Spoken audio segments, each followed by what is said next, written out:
lights were still on. That was the first thing the neighbors noticed. Not a noise, not a smell, not anything dramatic. Just the lights, burning in every room of the big house at 431 Hillside Avenue, day after day, week after week, through November and into December of 1971. The lights never changed. Nobody came to the door. The mail piled up. The newspapers accumulated on the porch. A neighbor saw the milkman leave bottles that nobody retrieved. And somewhere inside the house, faint but audible through the walls, there was music. When Westfield police finally entered Breeze Knoll on December 7th, 1971, 4 weeks after the last time anyone had seen the family inside it, they heard the music before they saw anything else. Organ music piped through the home's intercom system, playing on a loop. The kind of music you hear in a Lutheran church on a Sunday morning. The kind of music John List had been listening to his entire life. Then they found the bodies. Helen List, 46 years old, shot in the back of the head and the left cheek. Patricia List, 16, shot multiple times. Frederick List, 13, shot in the back of the head. John List Jr., 15, shot multiple times in the chest and the face. More shots than anyone else.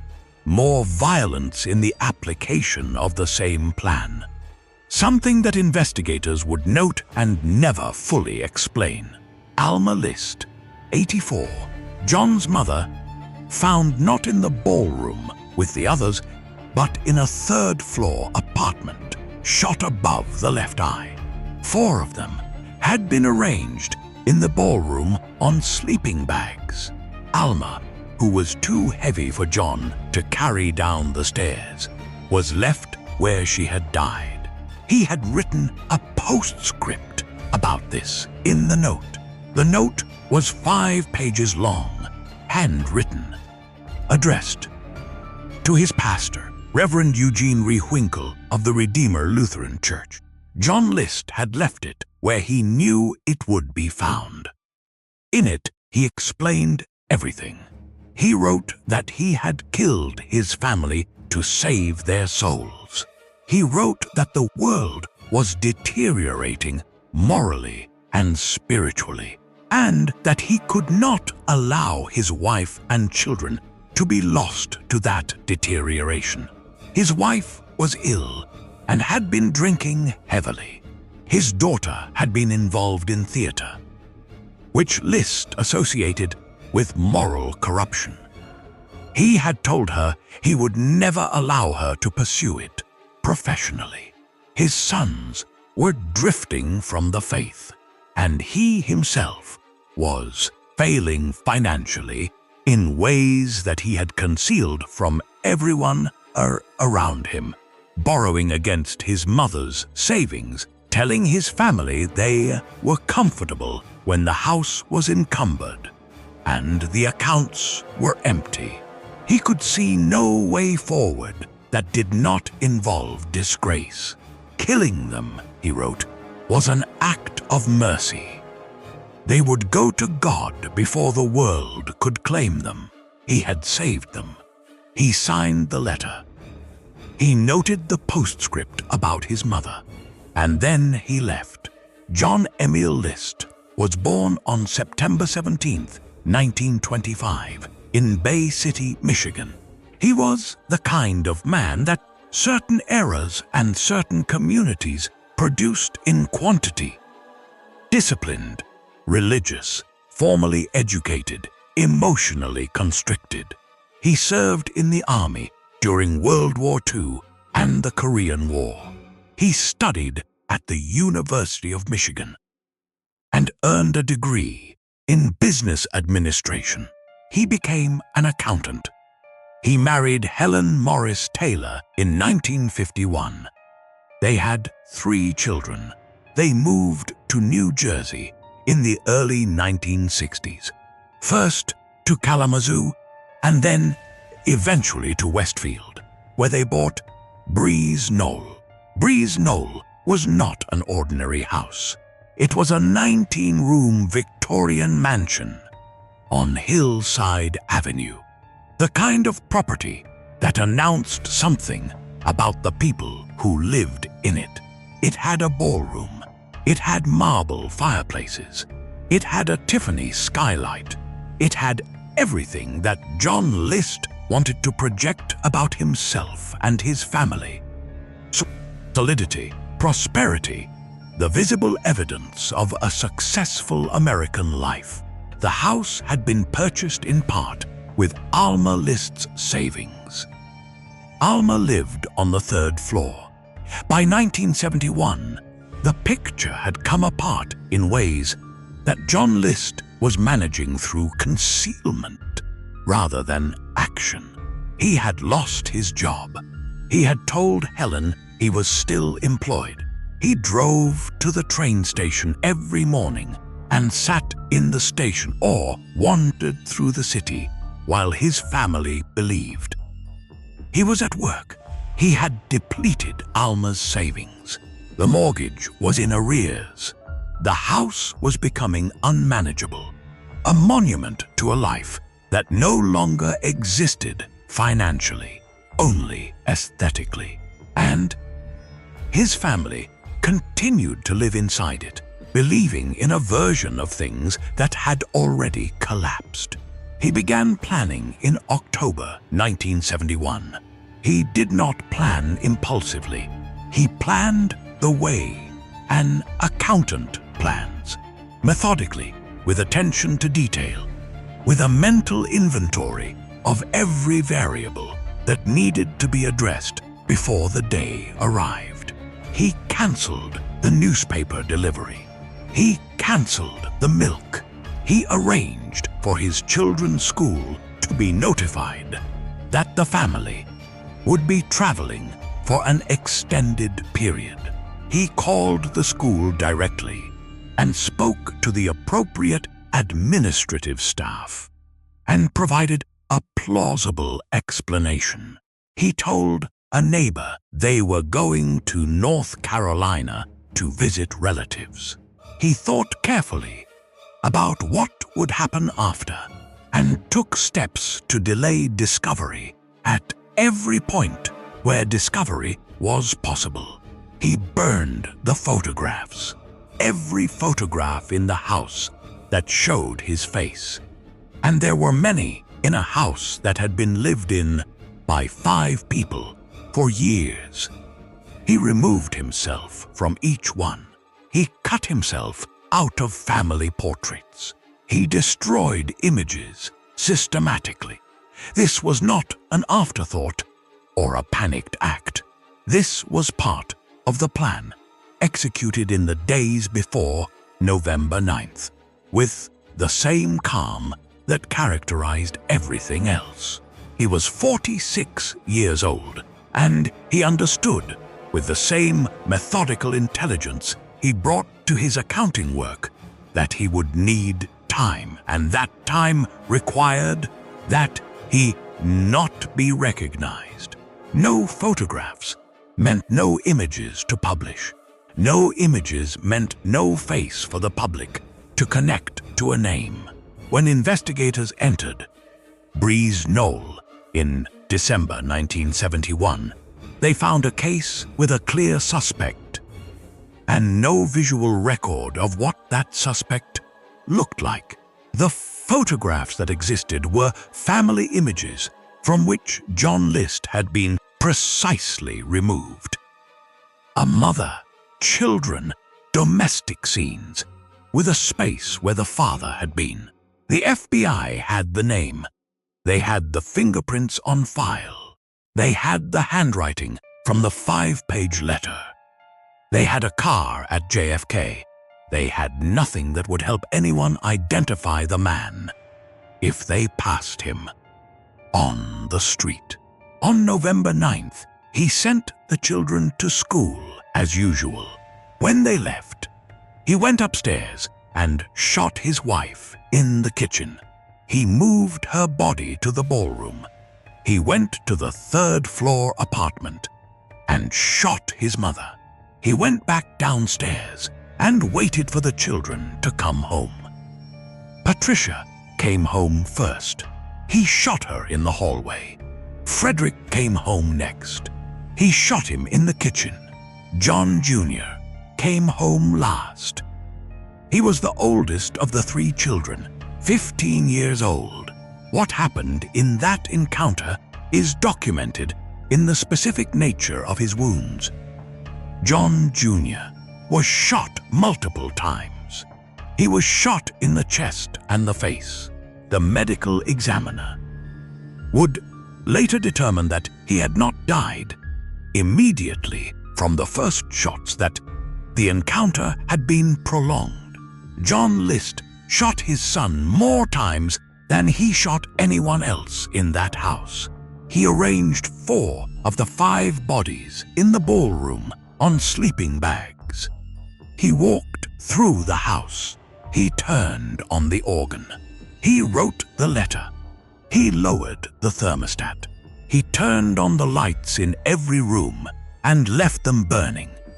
A detail that would make no sense as concealment, but perfect sense as what it actually was. A man arranging a house for a final time before leaving it. He drove to JFK International Airport in New York City and left his car in the parking structure. He flew to Denver, Colorado. He checked into a rooming house. He was 46 years old, and he was starting over under the name Robert Peter Clark. For 18 years, Robert Clark lived a life that was, from the outside, entirely unremarkable. He worked as an accountant. He attended church faithfully every Sunday. He was quiet, polite, deeply religious in the way that his neighbors in both Denver and Richmond found reassuring rather than unusual. He moved from Denver to a sequence of addresses in Virginia and eventually settled in Richmond, where he found a position at an accounting firm. In 1985, he married a woman named Delores Miller, who knew him only as Robert Clark, a widower, a man of faith, a quiet and reliable partner. Their neighbors described him as a gentle, mild-mannered man. He was active in the church community. He was helpful to those around him. He was, in the language of the communities that received him, a good neighbor. There is a specific quality to this 18-year interval that the case keeps returning to. John List did not spend those years in hiding in the conventional sense. Not in isolation. Not in constant movement. Not in the fugitive's permanent state of vigilance and anxiety. He built something. He built a church community. He built a professional reputation. He built a marriage. He was embedded in the ordinary structures of American suburban life in ways that made him, if anything, more legible and more trusted than most people around him. He attended services. He volunteered. He kept his lawn tidy. He showed up on time. The discipline that had organized his planning. In November 1971 was the same discipline that organized his life as Robert Clark. He had not changed.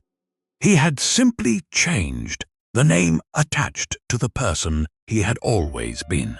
In Westfield, Breeze Knoll burned to the ground in August 1972, 9 months after the murders. The cause was never officially determined.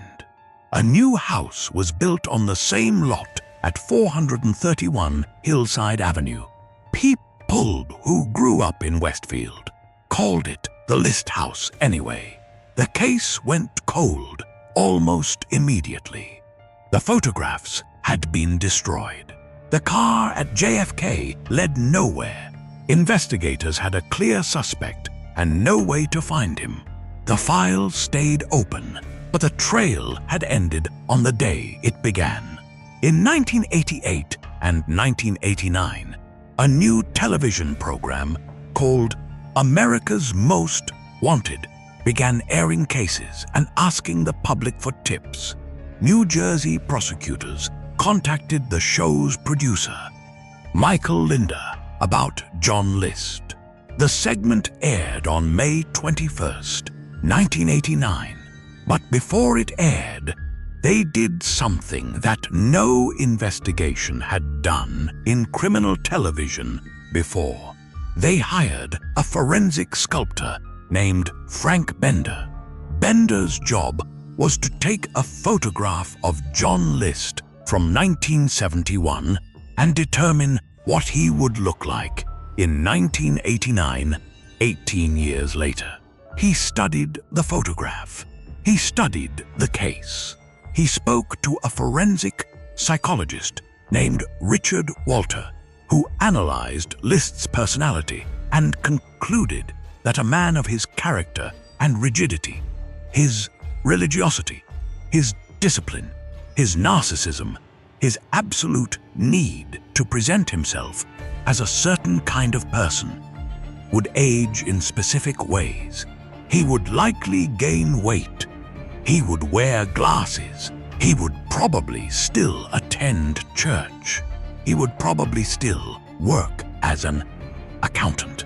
He would probably still present as the same controlled, formal, mild-mannered person he had always been, because that presentation was not a performance. It was simply who he was. The same man who had taught Sunday school in Westfield was the same man who had calmly arranged sleeping bags in a ballroom and played organ music and written 5 pages to his pastor. The discipline didn't change. The faith didn't change.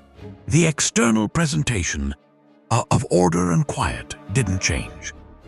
What changed was only the name. Bender built a clay bust of what he believed John List looked like in 1989. The bust was displayed on America's Most Wanted alongside the 1971 photographs.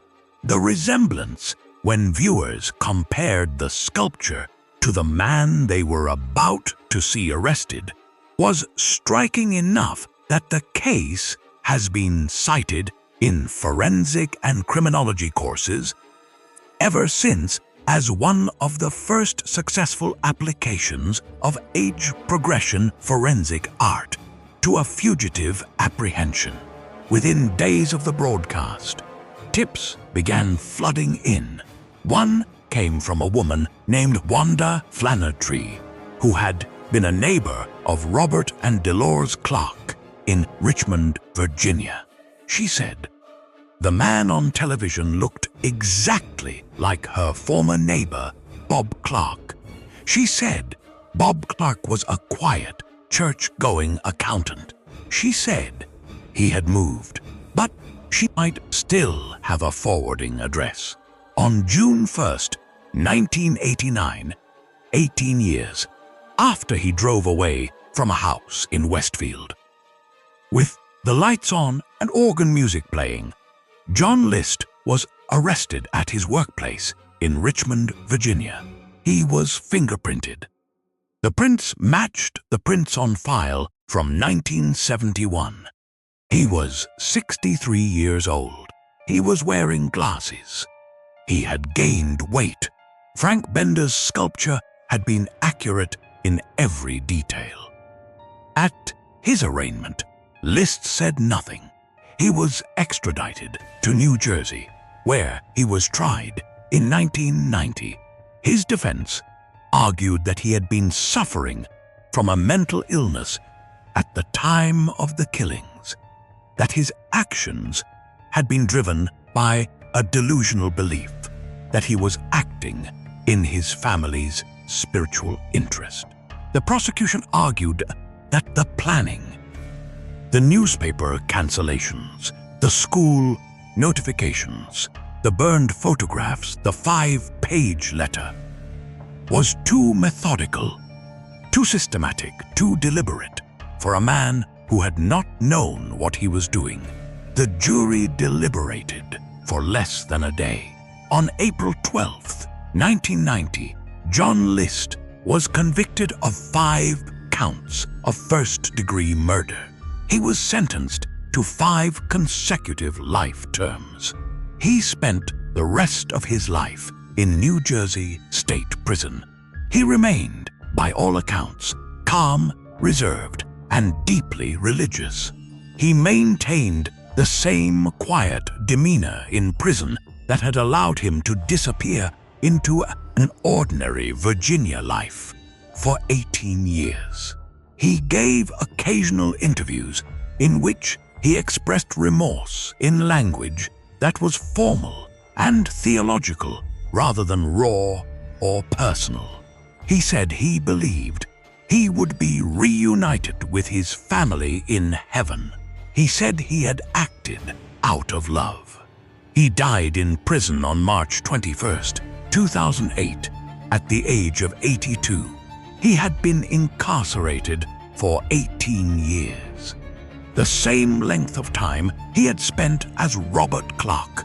The community of Westfield, New Jersey, never fully left the case behind. People who had been children in 1971, who had gone to school with Patricia or John Jr.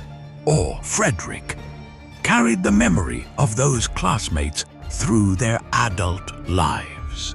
The pastor, Reverend Rewinkle, who had received the 5-page letter and had presided over 5 coffins at Redeemer Lutheran Church, told reporters that he had called publicly for List to turn himself in. Nobody had responded. The house burned. A new house was built. The case closed. John List died in a prison cell in Trenton, New Jersey, having never offered any accounting of himself that satisfied the people who had known his family, who had watched the 5 coffins come out of the church, who had driven past Breeze Knoll in December 1971 and seen the lights burning in every room, and wondered why a family would leave every light on when they went away. He had not left to come back. He had turned on every light in the house and walked out the door and left the organ playing, because he was a man who did things with a specific kind of order and care, and even at the end of everything he had built and destroyed, he had not been able to leave a room in darkness. The music played for 4 weeks. The lights burned until they burned out, one by one, which is when the neighbors finally decided something was wrong. There is a question that the John List case raises, and that no entirely satisfying answer has been produced for in the 50 years since November 9th, 1971. It is not the question of motive. List explained his motive in 5 handwritten pages, and while the explanation is not one that most people can accept as rational, it is at least fully articulated.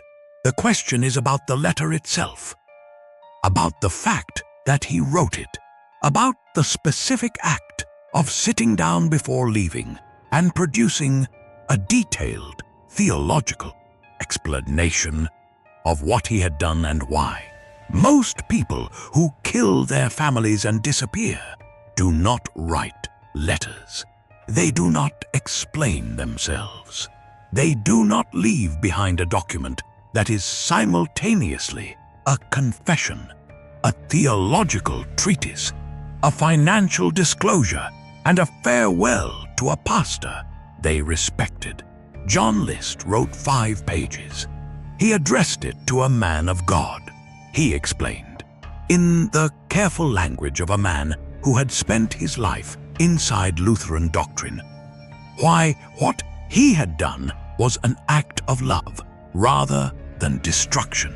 He needed to be understood, not by law enforcement, not by a court, not by the public, by God, and by God's representative on earth, the pastor at the church he had attended every Sunday. He could not leave without that. The same man who cut himself out of every photograph so that no one would recognize him could not leave without ensuring that someone, somewhere, understood why. That contradiction, the methodical fugitive who still needed to be understood, is the most revealing thing in the entire case. It tells you more about who John List was than the planning does, more than the 18 years in Virginia do, more than the calm demeanor in prison does. He believed he had done the right thing. He needed that to be on record. When Reverend Rewinkle received the letter and read it and stood before his congregation and called publicly for List to surrender, he was responding to a document from a man who had considered him an audience. The pastor was a character in John List's version of events. He had been assigned that role before November 9th. When List sat down and addressed the envelope, the letter was entered into evidence at trial in 1990.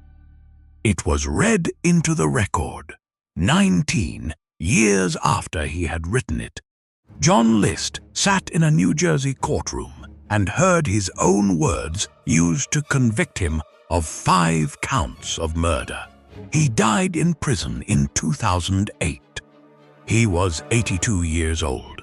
He had been in custody for 18 years, exactly as long as he had spent as Robert Clark. The symmetry is the kind of detail that a case accumulates on its own, without anyone arranging it. The house at 431 Hillside Avenue in Westfield no longer exists in the form it existed in November 1971. Breeze Knoll burned in August 1972. A new house stands on the same lot. People who grew up in Westfield still call it the List House. The address is still the address. The street is still the street.